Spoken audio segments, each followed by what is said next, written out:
Eating more garlic is one of the main things I do post-cancer diagnosis, and I'm always trying to figure out creative ways to get more into my diet. So I buy this giant bag at Costco, but I can never seem to get through it before it goes bad. So here's what I'm trying now, is I'm actually taking the garlic, putting it into a Pyrex, covering it in olive oil, and then storing it in my fridge. Here's what I've discovered is the garlic seems to absorb a little bit of the olive oil, which makes it even more flavorful, and another great anti-cancer food.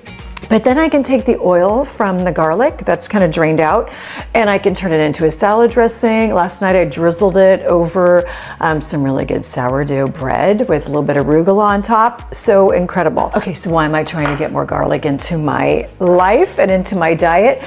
There's a really important compound called allicin. And allicin is a sulfur-based compound, and what happens is it's a really great immune support. Garlic is well researched in helping to prevent the 4 chronic diseases that hit us most, which is heart disease, strokes, cancer, and also infections. It is really well researched. So if you could figure out a way to get more garlic into your day, try it. The other thing that I'll do is sometimes when you chop it up, it's just too much for many people. So I will just get a microplane or like a little small grater, and I can grate this into a dish. And even people who don't like garlic usually enjoy that. So try to get more garlic in your day.